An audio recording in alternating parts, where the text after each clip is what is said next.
দুনিয়ার বুকে আপনি যত কিছু করেন কখনো নারীর অভিশাপ কামায়েন না। নারীর অভিশাপ কিন্তু অতি ভয়ঙ্কর হয়।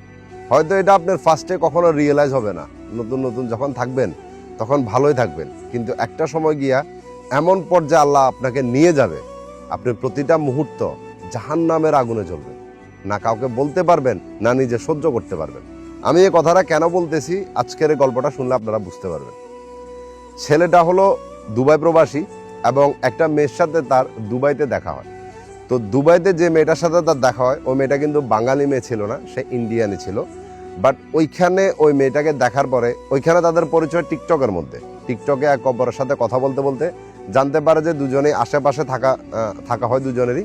দেন মেয়েটাকে ইমপ্রেস করার চেষ্টা করা হলো। একটা সময় গিয়া তারা দুজন ফ্রেন্ডশিপ করে। ফ্রেন্ডশিপ করা পর্যন্ত ছেলেটা থেমে থাকেনি, সে মেয়েটাকে প্রপোজ করছে যে তাকে বিয়ে করতে চায়, কিন্তু মেয়েটা কোনো মতে এটাতে রাজি না। মেয়েটা তার একটা পাস্ট ছিল, ওই জিনিসটা জানালো তাকে। এরপরে ছেলেটা যত কিছু হোক, সব কিছু জানার পরেও একটা মেয়েকে ইমপ্রেস করার জন্য, একটা মেয়েকে বিশ্বাস করানোর জন্য যে এই ছেলেটা তাকে দুনিয়ার সবচাইতে বেশি ভালোবাসে, যত কিছু করার দরকার, যত নিচে নামা দরকার, সমস্ত কিছু করে ওই মেয়েটাকে ইমপ্রেস করছে।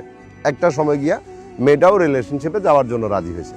এরপরে মেয়েটা একটা শর্ত দিল যে অফকোর্স তুমি তোমার ফ্যামিলিকে জানাতে হবে, আমি আমার ফ্যামিলিকে জানাবো, দুজনের ফ্যামিলি যদি রাজি হয় তাহলে আমরা বিয়ে করব, যদি ফ্যামিলি রাজি না হয় তাহলে ডেফিনেটলি বিয়ে হবে না। ছেলে বললো যে ঠিক আছে, আমি রাজি, আমি আমার ফ্যামিলিকে রাজি করাবো। এরপরে মোটামুটি তাদের রিলেশনশিপটা অনেক ভালো মতো চলতেছিল, কিন্তু কেউ কারো ফ্যামিলিকে তখন জানে নাই।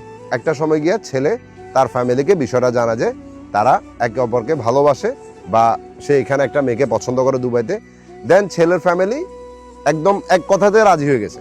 এখন এক কথাতে রাজি হওয়ার পিছনের রহস্যটা আমি বলি। ছেলের ফ্যামিলি ছিল অনেক অনেক বেশি আপনার গরিব ফ্যামিলি ছিল, যার কারণে তাদের মানে ঘর দুয়ারও ঠিক ছিল না। তো অফকোর্স এই ছেলেটা হলো একমাত্র ইনকামের জায়গা।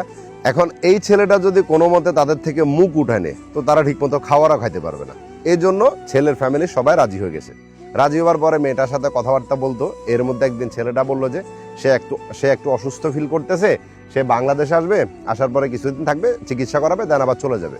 তো মেয়েটা বললো ঠিক আছে। দেন ছেলেটা বাংলাদেশে আসলো। আসার পরে কিছুদিন ঘোরাফেরা করলো। এখন ছেলেটা যে বাংলাদেশে আসছে তার কাছে টাকা পয়সা নেই। তো মেয়েটা যখন যা পারছে, যেভাবে যত পারছে ছেলেটাকে দিছে এবং সে ছুটি কাটালো, আবার ব্যাক দুবাইতে গেল। দুবাইতে ব্যাক যাওয়ার পরে তারা দুজন মিলে ডিসাইড করলো যে তারা বিয়ে শাদী করে ফেলবে। এর মধ্যে কিন্তু মেয়ের ফ্যামিলির সাথেও ছেলেটার কথাবার্তা হতো এবং মেয়ের ফ্যামিলিরও সবাই মোটামুটি রাজি, ছেলের ফ্যামিলির তো সবাই এক পায়ে দাঁড়ায় আছে, কথা বুঝিয়ে। তো একটা সময় গিয়ে ওইখানে একজন হুজুরের মাধ্যমে ছেলেটার কিছু বন্ধু বান্ধব নিয়ে একটা ঘরের মধ্যে তারা বিয়ের কাজটা সম্পন্ন করছে, যেটার ভিডিও আমি আপনাদেরকে স্ক্রিনে দিতেছি, দেখতেছেন। এরপরে বিয়ে শাদী করার পরে অনেক ভালো মতো তাদের জীবন কাটতেছে, একে অপরের সাথে রোমান্টিক সময় স্পেন্ড করলো। একটা বাসার মধ্যে তারা তখন থাকতেছিল। দেন মেয়েটা যেখানে আগে কাজ করতো ওই কাজটা ছেড়ে সে একটা সুপার মার্কেটের মধ্যে চাকরি নিল। ওইখানে চাকরি বাকরি যেভাবে সবকিছু চলতেছে। তো কয়েকটা মাস যাওয়ার পরে একটা গুড নিউজ আসলো, আর সেটা হলো মেয়েটা প্রেগনেন্ট। এটা যখন ছেলেটাকে জানালো, একটা জিনিস কি হয়, একটা মেয়ে যখন প্রেগনেন্ট হয় তার ভিতরে অনেক এক্সাইটমেন্ট কাজ করে, অনেক খুশি কাজ করে যে সবার আগে এই নিউজটা সে তার হাজব্যান্ডকে দিবে।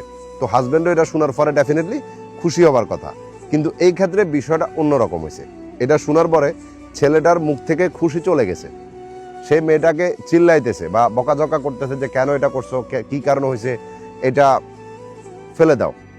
তো মেয়েটা বললো যে আমি অনেক ট্রাই করছি কিন্তু এটা রাখাটা সম্ভব হয় না। দেন এরপরে তারা আবার আগের মতো সংসার জীবন লিড করতেছিল।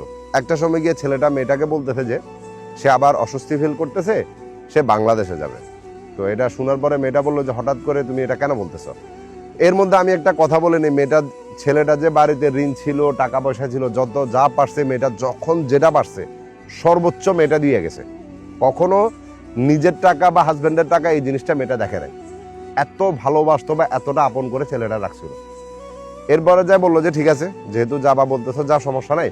তো মেয়েটা যে সুপার মার্কেটে চাকরি করে ওইখান থেকে বাংলাদেশে যত জিনিসপত্র নেওয়ার দরকার সমস্ত সবকিছু কিনে দিল। আবার মেয়েটা ছেলেটার বাড়িতে ফোন করে সবাইকে জিজ্ঞেস করতেছে কার কি লাগবে। তো যে যেটা বলছে সবার জন্য ওই জিনিসগুলো নিয়ে ছেলেটাকে সুন্দর মতো রেডি করে দিছে। এবং যেদিন রাত্রে ছেলেটা দেশে চলে আসবে ওই দিন মেয়েটাকে বলতেছে যে আমি তোমার আসলে অনেক কষ্ট দিছি, বিশ্বাস করো আমি এবার বাংলাদেশ থেকে আসার পর তোমার আর কষ্ট দিব না। তুমি আমার সত্যি অনেক আদরের একটা বউ, আর সবসময় আমার অনেক খেয়াল রাখছো, যত কিছু আমি তোমার বলছি, যত যা কিছু করছি তুমি কখনো আমার উপরে রাগ দেখাও না, তুমি সত্যি একটা ভালো মেয়ে, আর আমি যদি এবার বাংলাদেশ থেকে আসি আমিও দেখবা যে আর তোমার সাথে ঝগড়াঝাটি করবো না, আমরা সুন্দর মতো সংসার করবো।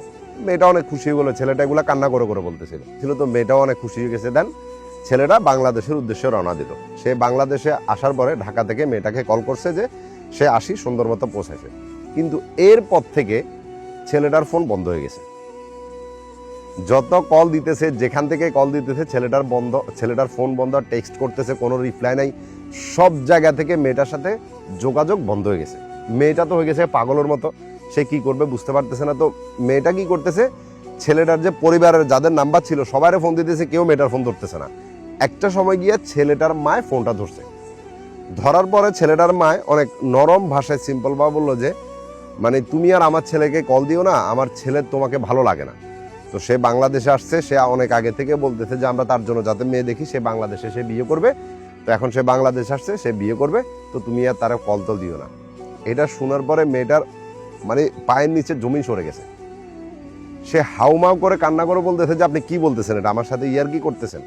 তখন ছেলেটার মা সিরিয়াস হয়ে গেছে যে ইয়ার কি না, এটা সিরিয়াসলি বলতেছে।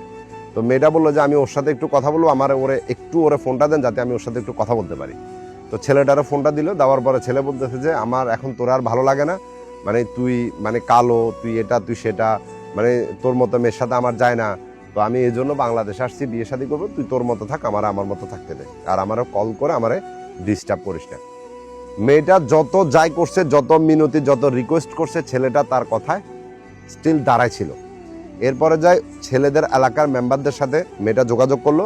ওইখানেও যত যাই কিছু করছে, কোনো লাভই হয় নাই, মেয়েটা বিচার পায় নাই। এবং এলাকার মেম্বাররা বলতেছে যে যত প্রমাণ লাগে সবকিছু দেওয়ার পরে বলতেছে যে এখন ছেলে তোমাকে চাইতেছে না, তো আমরা কি করব। মানে এটা ছেলেদের এলাকার মেম্বারদের কথা। এরপরে অনেক জায়গাতে অনেক কিছু করার পরেও মানে সে বিয়েটা রোকাতে পারে নাই।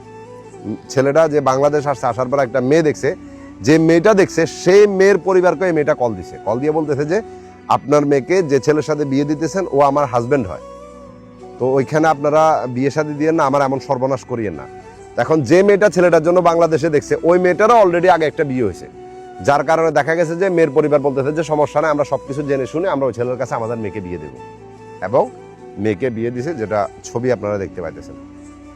মানে মেয়েটা আমার কাছে এই পরিমাণ কান্না করছে, গল্পটা বলতে বলতে আমি আসলে কি বলবো, আমি আপনাদেরকে এটা ভাষায় প্রকাশ করতে পারবো না।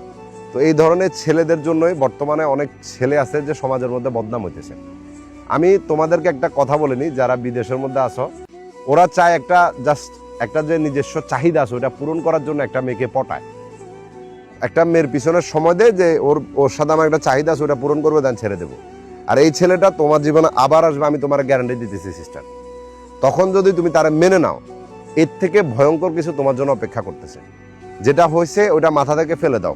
একটা কথা মনে রাখবা যে তুমি একটা কথা বলছি না যে আল্লাহ যেমন ওর, আল্লাহ আমারও। তো আল্লাহ যেমন তোমার, আল্লাহ ওরও। তো অবশ্যই আল্লাহ পাখিটার বিচার করবে, আর ও তোমারে কল দিবে, ও তোমার কাছে মাপ চাইবে। কিন্তু তুমি যদি তখন তারা মাফ করে দাও, এর থেকে ভয়ঙ্কর কিছু তোমার জন্য অপেক্ষা করতেছে। বাস ও তোমারে ছেড়ে দিছে না, তুমিও ছেড়ে দাও, নতুন করে বাঁচতে শুরু করো। দেখো কাউরে ভোলা যায় না, কিন্তু একটা সময় গিয়া কষ্টটা সহ্য হয়ে যায়, ওটা আর কষ্ট মনে হয় না।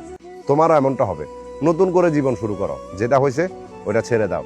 আর এই ছেলেটার জীবনে যে কি অপেক্ষা করতেছে, আমি গ্যারান্টি দিতেছি যে আজকের ভিডিওটাতে আমি বলে রাখতেছি, ওর জীবনে দুনিয়ার বুকে যদি জাহান্নাম না দেখছে তো বলিও, আল্লাহ পাক এত সহজে কাউরে ছাড়তে না। ভালো থাকবা।